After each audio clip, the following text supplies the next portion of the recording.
सुना आरती, तेरे ससुराल में कौन कौन है? पूजा, मेरे ससुराल में मेरी सास है, मेरे ससुर जी हैं, जेठ है, जेठानी है और जेठ का एक बेटा है, बस।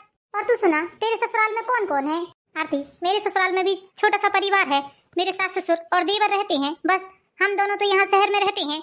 जब से मेरी शादी हुई है तब से ही मैं तुरंत ही इनके साथ शहर आ गई थी शादी होकर। पहली विदा में बस गांव में रही हूँ, उसके बाद मुझे इनके साथ यहाँ आना पड़ा। पूजा, तू ही बहुत अच्छी है जो तुझे सास के नखरे नहीं झेलना पड़ रहा है। अरे पूजा, मैं तुझे क्या बताऊं, मैं बहुत ही ज्यादा परेशान हूँ। इतना परेशान करके रखा है मेरी सास ने कि मैं तुझे क्या बताऊं। बस आए दिन मुझसे लड़ते रहती है, अपने बेटे को चुगली लगाते रहती है और आए दिन मेरा और उनका झगड़ा करवाते रहती है। पता नहीं क्या मिलता है उसे इन सब बातों से। क्या बात कर रही है आरती? लेकिन आरती, मैं तो अपनी सास के साथ 2 दिनों के लिए भी नहीं रुकी हूँ, तो मुझे क्या पता कि सास कैसी होती हैं। अरे पूजा, तू नहीं जानती है, बहुत खतरनाक होती हैं सासें। हर किसी की सास बहुत ही ज्यादा खराब होती है। अब तुझे क्या बताऊं मैं? क्या तेरी ससुराल में तू इसी टाइप के कपड़े पहनती है? क्या तेरी सास ऐसे कपड़े पहनने देती है तुझे? नहीं नहीं पूजा, तू पागल हो गई है क्या? ये तो बहुत दूर की बात है, मेरी सास तो सलवार सूट तक नहीं पहनने देती है। क्या बात कर रही है यार? हाँ पूजा, मैं बिल्कुल सही बोल रही हूँ। और साड़ी में एक हाथ का पल्लू लेना पड़ता है। मैं बताऊं तुझे, मैं इतनी ज्यादा त्रस्त हो गई हूँ कि अब मैं क्या बताऊं। सुबह 6 बजे से उठकर सारे घर का काम करती हूँ मैं, फिर भी मेरी सास हर चीज में नुक्स निकालती है। झाड़ू लगाऊंगी तो झाड़े में कचड़ा निकालती है, कपड़े धुलूंगी तो धुले धुलाए कपड़े को बोलती है कि धुले नहीं है। खाना बनाऊंगी तो खाने में नुक्स निकालती है, बर्तन मलूंगी तो बर्तन में नुक्स निकालती है। अब मेरा जीना हराम हो गया है। 2 साल शादी को हुए हैं, लेकिन ऐसा लग रहा है कि 20 सालों से ये सब झेल रही हूँ। मुझे बर्दाश्त नहीं होता है अब तो, लेकिन क्या करूँ। मेरे पति हैं कि वो अपनी माँ से अलग होने का नाम ही नहीं लेते हैं। आरती, मुझे तो ये सब सुनकर भी डर लग रहा है, क्योंकि मैंने ये सब देखा नहीं है, इसलिए मुझे ये सब सोच सोच कर भी डर लगता है कि कैसे तू ऐसी सास के साथ मैनेज कर पाती होगी। मैं अपनी सास के सामने अपने पति से 2 बात नहीं कर सकती हूँ, अपने पति के साथ खड़े नहीं हो सकती हूँ, उनके साथ बैठकर टीवी नहीं देख सकती हूँ। मैं क्या बताऊँ यार तुझे। मायके जाने की बात आती है तो 17-15 बातें करती हैं, मायके नहीं जाने देती हैं। और मेरी ननद तो और ज्यादा डायन है। ननद आ जाती है मेरी तो मेरी सास के तेवर और ज्यादा बढ़ जाते हैं। सुबह जब मेरी सास और मेरी ननद नहाने जाती हैं तो उनके लिए बाथरूम में ले जाकर कपड़े रखने पड़ते हैं, उनके कपड़े निकाल कर धोना पड़ता है, उनके हाथों में थाली लगाकर देना पड़ता है। सुबह की चाय से लेकर रात के खाने तक उन्हें हाथों हाथ देना पड़ता है, और यहाँ तक नहीं, सोते समय उनका बिस्तर करके देना पड़ता है। और मेरी सास के पैर दाबना पड़ता है, उनको पैरों में तेल लगाना पड़ता है। क्या बोल रही है आरती? तो मुझे तो सुन सुनकर बड़ी घबराहट हो रही है। हाँ पूजा, अब मैं तुझे झूठ तो नहीं बोलूंगी ना, जो मेरे साथ हो रहा है मैं वही बोल रही हूँ तुझे। बस तू अच्छी है ये सोच ले इस मामले में, वरना तेरा भी जीना हराम कर देती तेरी सास। हाँ आरती, ये तो सच बोल रही है तू। मुझसे तो वैसे भी घर के काम ज्यादा नहीं बनते हैं, मुझसे तो ढंग से खाना तक बनाते नहीं आता है। ऐसी कंडीशन में यदि मैं अपनी सास के साथ रहती तो पता नहीं मेरा क्या हाल करती मेरी सासू माँ। लेकिन आरती, अब कभी न कभी मुझे मेरी सास के साथ तो रहना ही पड़ेगा। लेकिन आरती, मुझे तो ये बात सुन सुनकर डर लग रहा है कि सासें ऐसी होती हैं, ये सोचकर भी डर लग रहा है। इसलिए मैं कैसे कैसे जाऊंगी उनके साथ, मुझे तो यही समझ में नहीं आ रहा है। एक दिन भी नहीं बिता पाऊंगी मैं अपनी सास के साथ तो। और तुझे एक दिन की बात बताती हूँ। धोखे से मेरे हाथ से एक रोटी जल गई तो मेरी सास ने जलते हुए गैस में मेरा हाथ डाल दिया था। क्या बात कर रही है आरती तू? ऐसा? और क्या नहीं, मैं क्या झूठ बोल रही हूँ? मेरी सास यहाँ आने के लिए बोल रही है हमारे पास, लेकिन मैं तेरी बातें सुनकर तो मुझे बहुत घबराहट हो रही है कि वो आएंगी तो मैं कैसे कैसे उनके साथ मैनेज करूंगी, कैसे कैसे रहूंगी उनके साथ। अब देख पूजा, मैं तुझे डरा नहीं रही हूँ, जो चीज मेरे ऊपर बीत रही है बस वही बात मैं तुझे बता रही हूँ, इसमें कोई बात झूठ झपाट नहीं है। चल ठीक है पूजा, अब मैं चलती हूँ, बहुत टाइम हो गया है। मेरे मम्मी पापा मेरी रास्ता देखते होंगे। अब मायके में आई थी इसलिए सोचा कि आकर तुझसे मिल लेती हूँ। आरती, ये तो बहुत अच्छा काम किया तूने जो तू मुझसे मिलने चली आई। किसी दिन मैं इनके साथ तेरे ससुराल आऊंगी तुझसे मिलने के लिए। अरे नहीं नहीं पूजा, ऐसा मत करना, बिल्कुल भी मेरे ससुराल में मुझसे मिलने मत आना, मेरे घर में बिल्कुल भी अलाउ नहीं है। स्कूल गया, स्कूल की दोस्ती गई, कॉलेज गया, कॉलेज की दोस्ती गई, ऐसा बोलती है मेरी सास। किसी प्रकार से किसी गैर लोगों से संबंध रखने की जरूरत नहीं है, ऐसा बोलती हैं। फ्रेंड सर्कल में मेरी कोई भी बात नहीं होती है किसी से भी, सारे दोस्तों को मैंने ब्लैक लिस्ट में डाल दिया है, एटलीस्ट मैंने अपने नंबर तक बदल दिया है। चल ठीक है पूजा, अब मैं चलती हूँ, बहुत टाइम हो गया है। वैसे भी मम्मी पापा से बता कर आई थी कि मैं थोड़ी देर पूजा के पास जा रही हूँ, रास्ता देखते होंगे वो लोग। ठीक है आरती, अपना ख्याल रखना, और हाँ मुझे फोन करते रहना ससुराल से। अरे कहाँ पूजा, ये तो सपने की बातें हैं, कहाँ ससुराल से तुझसे बात हो जाएगी, जो भी बात होनी है यहीं से हो जाएगी, वरना ससुराल में तो हाथ में मोबाइल रखना भी अलाउ नहीं है। मेरी सासू माँ को बिल्कुल भी पसंद नहीं है कि किसी से बात करूँ मोबाइल में। ठीक है यार, चलती हूँ मैं। चल ठीक है, अपना ख्याल रखना। हे भगवान, क्या सच में साफ इतनी खराब होती हैं, इतनी ज्यादा डेंजर होती हैं? मुझे तो सोच सोच कर भी डर लग रहा है। मैं तो ऐसा सोच रही हूँ, कभी को मेरा ससुराल में जाकर रहना हो गया तो मेरे क्या हाल होंगे। मैं तो ऐसे बिल्कुल भी नहीं रह सकती। मुझे तो अब सास के नाम से भी डर लगने लगा है। जो कुछ आरती ने बताया उसके बाद तो मुझे ऐसा ही लग रहा है कि भगवान, आज के बाद कभी ऐसा मौका ना पड़े कि मैं अपनी सासू माँ के साथ रहूं या सासू माँ खुद यहाँ आकर रहें। लेकिन जब मम्मी जी मुझसे फोन में बात करती हैं तो कितने अच्छे से बात करती हैं। ऐसा तो बिल्कुल भी नहीं लगता कि मम्मी जी ऐसी होंगी भला। लेकिन 5-10 मिनट में हम किसी को थोड़ी ना परख पाएंगे कि कौन कैसा है और कौन कैसा नहीं। थोड़ी देर में किसी का पता नहीं चलता है। ये है पूजा। पूजा पढ़ी लिखी संस्कारी सभ्य लड़की है। पूजा की शादी को अभी 1 साल ही हुआ है। जब से पूजा की शादी हुई है वो अपने पति के साथ ही रहती है, इसलिए पूजा को अपनी सास के साथ रहने का मौका ही नहीं मिला। लेकिन जब से उसने अपनी सहेली की बात सुनी थी उसे सास के नाम से डर सा लगने लगा था। इसलिए जब भी पूजा का पति राहुल अपने गांव चलने की बात करता था हमेशा कुछ न कुछ बात से टाल देती थी पूजा। आरती की बात सुनकर पूजा के दिल में सास के प्रति एक दहशत जैसी बैठ गई थी। लेकिन वो राहुल से इस बारे में बात नहीं करती थी। उसे लगता था कि वो अपने पति से अपनी सास के बारे में बात करेगी तो उसका पति उसे गलत समझेगा। इसलिए पूजा अपने पति से ससुराल जाने के लिए बार बार मना करती थी। हर समय कुछ न कुछ बहाना बना दिया करती थी।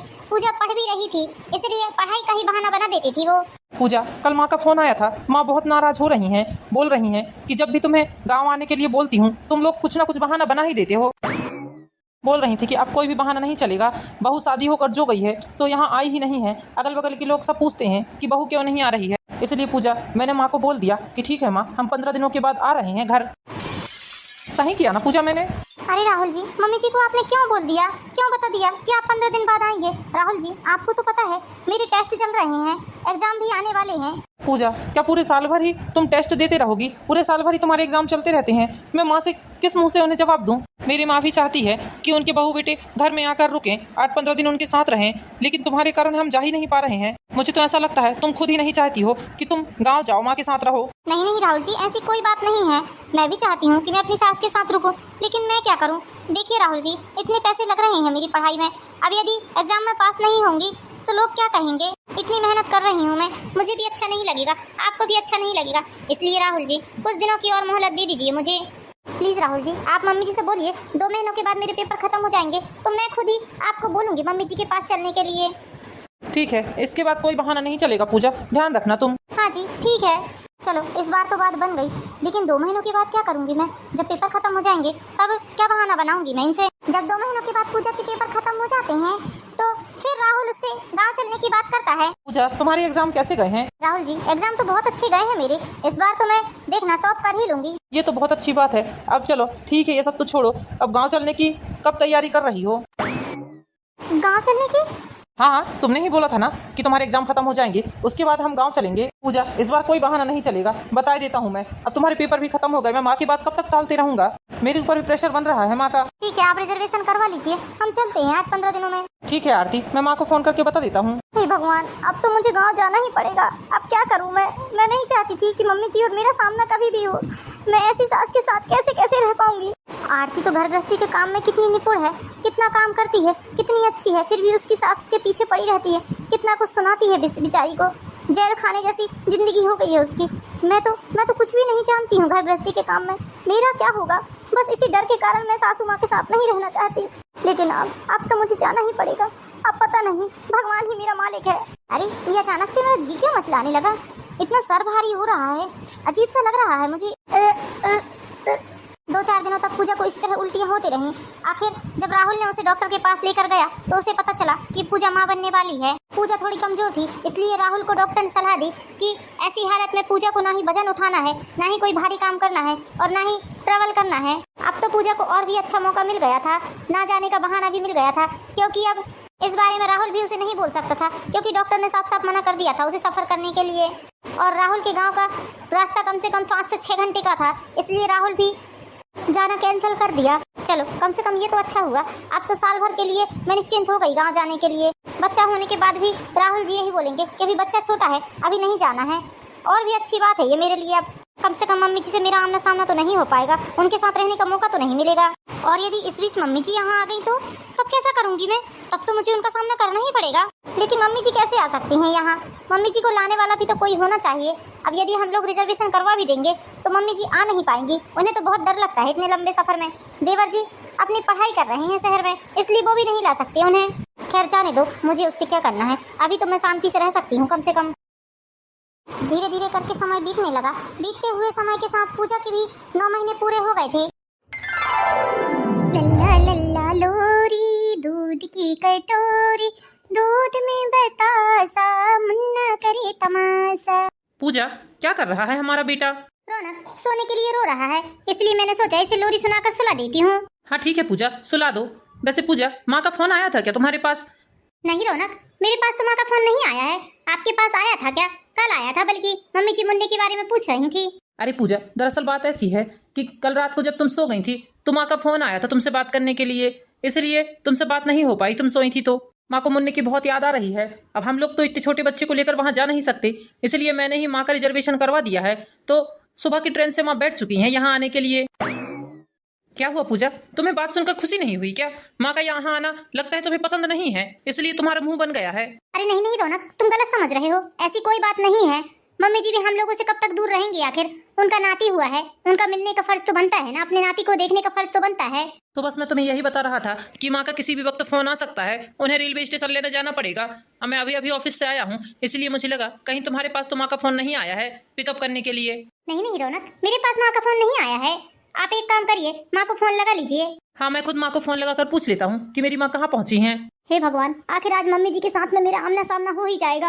मैं कैसे मम्मी जी के अत्याचारों को सहूंगी, कैसे उनकी हिटलरगिरी बर्दाश्त करूंगी? अब मम्मी जी मुझे इस हालत में देखेंगी तो कहो ऐसा ना हो कि मेरे बाल ही काट डाले। एक काम करती हूँ, अपनी चोटी गुथ लेती हूँ और ये सलवार सूट उतार कर बढ़िया सी साड़ी पहन लेती हूँ। जब तक मम्मी जी घर पर रहेंगी, काम वाली बाई की छुट्टी कर देती हूँ, मैं ही सारा काम करूंगी। कहीं ऐसा ना हो कि काम वाली बाई को देखकर मुझे ताने मारने लगे, मुझसे लड़ने बैठ जाए कि तुम्हारे होते हुए घर में काम वाली बाई क्यों लगी है। गांव में मम्मी जी खुद ही अपने हाथों से खाना बनाती हैं, सारे घर का काम खुद ही करती हैं। वो तो बुजुर्ग हैं, फिर भी सारे घर का काम संभालती हैं। मैं तो जवान हूँ, मैं इस तरह से बैठी रहूंगी तो ना जाने मम्मी जी मुझे क्या कुछ बोलेंगी। इसलिए अच्छा यही है कि उनके आने से पहले मैं अपना हुलिया बदल लेती हूँ और सारे काम अपने हाथों से ही कर लेती हूँ। मुझे तो बहुत डर लग रहा है, बहुत ही ज्यादा बेचैनी हो रही है मम्मी जी के आने की बात सुनकर। क्यों आ रही हैं मम्मी जी? और रौनक ने भी मुझे पहले से नहीं बताया। मुन्ने को सुलाकर फटाफट मैं अपना काम कंप्लीट कर लेती हूँ, मम्मी जी किसी भी वक्त यहाँ आती ही होंगी। पूजा के मन में बस एक ही बात घर कर रही थी कि हर सास बहुत बुरी होती है। सास के लिए उसके मन में बहुत ही ज्यादा दहशत और डर बैठ गया था, जिसके कारण वो अपना हर काम सावधानी से करना चाह रही थी। पूजा अपने मुन्ने को सुलाकर जाकर काम वाली को सबसे पहले छुट्टी दे देती है, उसके बाद जाकर सबसे पहले अपना पहनावा बदलती है। अब ठीक है, कम से कम सासू माँ मुझे इस हाल में देखेंगी तो मुझ पर ज्यादा नाराज नहीं होंगी। जाकर सबसे पहले सारे घर का काम निपटा लेती हूँ, उसके बाद मम्मी जी के लिए मुझे चाय नाश्ते का इंतजाम भी करना है। हे भगवान, इस समय मुन्ना भी उठ गया है, मुझे घर का काम भी करना है। अब कौन आ गया? लगता है इस्त्री वाला आया होगा। जाकर जल्दी से इनके सारे प्रेस के कपड़े ले लेती हूँ धोबी से, वरना धोखे से मम्मी जी ने देख लिया कि मैं बाहर से कपड़े प्रेस करवा कर बुलवाती हूँ इनके, तो ना जाने क्या सामत आ जाएगी। जाकर जल्दी से प्रेस के कपड़े लेकर अलमारी में रख देती हूँ। क्या हुआ बहू, हमें देखकर मुंह क्यों फाड़ लिया तुमने? क्या हम कोई भूत भूत हैं जो हमें देखकर इतना बड़ा मुंह फाड़ लिया तुमने? नहीं नहीं मम्मी जी, ऐसी कोई बात नहीं है, मुझे लगा आप शाम तक आओगी, इसलिए बस इस समय आपको देखकर मुझे थोड़ा आश्चर्य सा हुआ। मम्मी जी, आप कैसे हैं? मम्मी जी आप ठीक तो है ना? सफर अच्छा रहा ना मम्मी जी आपका? बहू, मुन्ना क्यों रो रहा है? बड़ी देर से रोने की आवाज आ रही है उसकी। हाँ हाँ मम्मी जी, बस मैं जा ही रही हूँ उसे लेने के लिए। लाइए, मैं आपका बैग लेकर जाती हूँ अंदर। बेटा, ये बहू किस तरह से रहती है? इतने बड़े शहर में इसे रहने का तरीका नहीं है क्या? जा, हम तो उससे बाद में बात करते हैं, पहले जाकर हम अपने नाती से मिलते हैं। आखिर हमारा नाती इतनी देर से रो क्यों रहा है? अब माँ को ये बात कौन समझाए कि माँ से बहुत ज्यादा डरती है पूजा। मैं भी पूजा का ये रूप देखकर आश्चर्यचकित हूँ, क्योंकि आज तक मैंने पूजा को कभी साड़ी में नहीं देखा है, ना ही कभी उसे इस तरह घरेलू महिला के लिबास में देखा है। वो तो एक फ्रैंक लड़की है, लेकिन उसके दिल में इतना खौफ सास के प्रति मैं आज देख रहा हूँ। जबकि मेरी माँ तो इस तरह की बिल्कुल भी नहीं है, वो बिल्कुल भी रूढ़िवादी महिला नहीं है। मेरी माँ अपनी बेटी की तरह बहू को समझती है, वो कभी भी किसी भी बहू के प्रति गलत भाव नहीं रखती है। मुन्ना प्लीज बेटा जल्दी से सो जा, मुझे एक काम करना है। तेरी दादी माँ भी आ चुकी हैं, यदि उन्होंने मुझे इस तरह तुझे लेकर बैठे हुए देख लिया तो ना जाने क्या सामत आ जाएगी। बेटा क्या बात है बहू, इतनी देर से सुन रही हूँ, मुन्ना आखिर क्यों रो रहा है? क्या तुम उसका ठीक से ध्यान नहीं रखती हो? नहीं मम्मी जी, मुन्ने को भूख लगी थी, बस इसलिए लेकर बैठ गई थी मैं उसे। अरे बेटा इतना क्यों घबरा रही हो तुम? तुम्हारा बच्चा है, तुम नहीं संभालोगी तो भला कौन संभालेगा?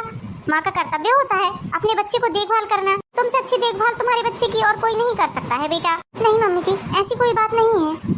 मम्मी जी प्लीज आप एक काम करिए ना, मुन्नी को संभाल लीजिए थोड़ी देर। मैं जाकर जल्दी से किचन में सारा काम निपटा लेती हूँ, आपके लिए चाय नाश्ते का इंतजाम भी कर देती हूँ मम्मी जी। अरे बेटा तुम मुन्नी को संभालो, घर में बाई लगी हुई है ना, बाई को बोल दो, वो घर के काम कर लेगी, वो कर देगी चाय नाश्ते का इंतजाम। तुम क्या परेशान हो रही हो?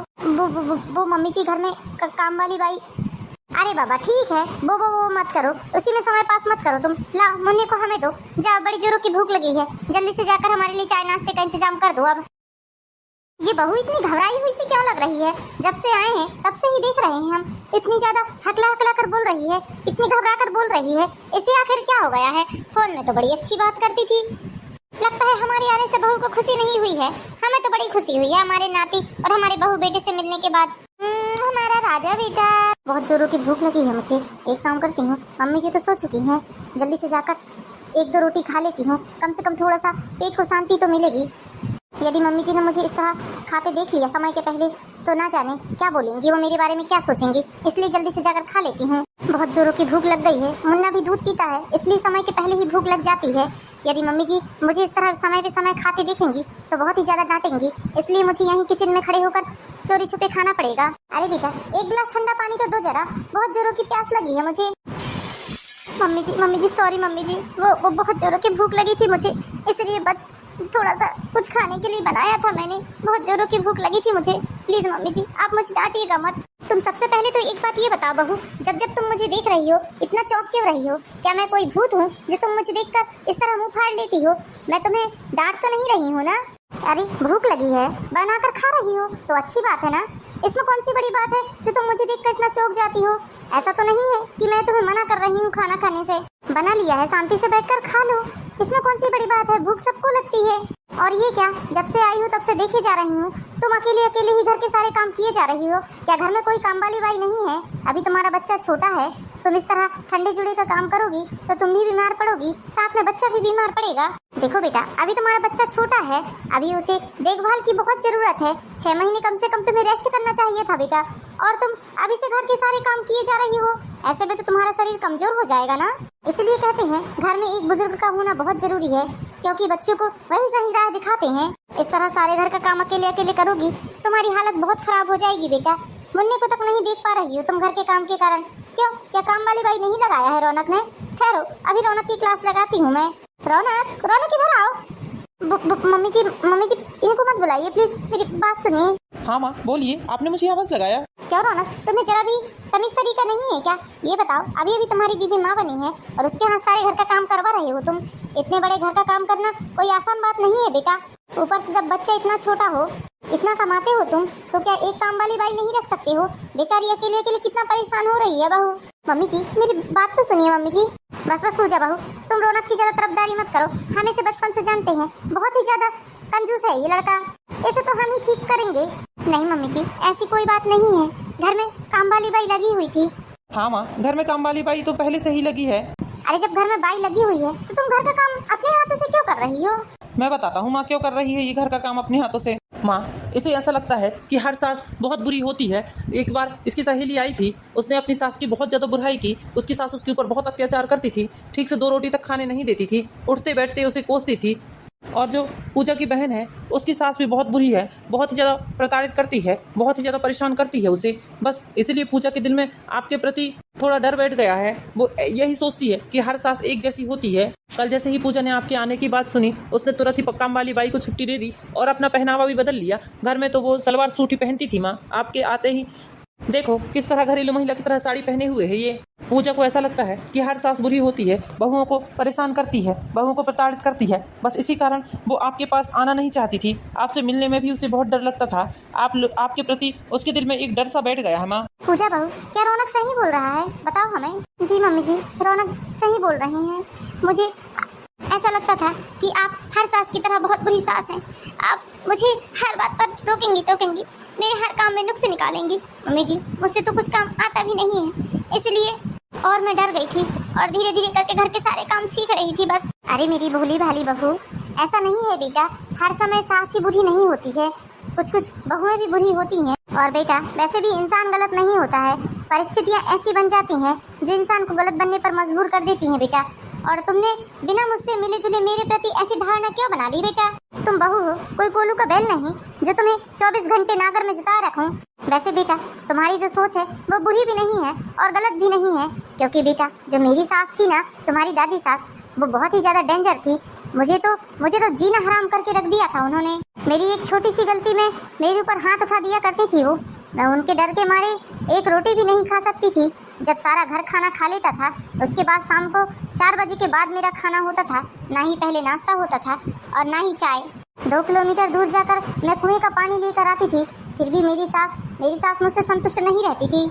बेटा जब मेरी सास मेरे साथ गलत करती थी तब मैंने एक संकल्प लिया था कि मैं अपनी बहू के साथ इस तरह का कोई भी काम नहीं करूंगी जिससे उसके दिल में ठेस लगे या उसे कोई भी प्रकार का दुख पहुंचे, क्योंकि जो दुख और तकलीफ मैंने झेले हैं ना, वो भगवान किसी बहू को ना झेलना पड़े। बेटा तुम्हें मेरे लिए बदलने की बिल्कुल भी जरूरत नहीं है। तुम जो हो, जैसी हो, बहुत अच्छी हो। मुझे तुम्हें उसी रूप में देखना पसंद है बेटा। जैसे तुम पहले इस घर में आजादी से जीती थी उसी तरह जी सकती हो बेटा। तुम्हें मेरे कारण अपनी खुशियों को मारने की जरूरत नहीं है। मम्मी जी आप कितनी अच्छी हैं। मैंने आपके बारे में कितना गलत सोचा मम्मी जी। मेरी सोच आपके बारे में बहुत गलत हो गई थी, मुझे माफ कर दीजिए मम्मी जी। आप सच में कितनी प्यारी हैं। आज आपने मेरी सोच को गलत साबित कर दिया मम्मी जी। आप धन्य हैं। आप जैसी सास को पाकर मैं धन्य हो गई हूँ मम्मी जी। भगवान हर बेटी को आपके जैसी सास दे। तो दोस्तों कैसी लगी आपको प्यारी सी कहानी? इसी तरह की प्यारी प्यारी मोरल स्टोरीज देखने के लिए हमारे चैनल पर ही एन ब्लॉग को लाइक कीजिए, सब्सक्राइब कीजिए। मिलते हैं नेक्स्ट वीडियो में दोस्तों, जब तक बाय बाय।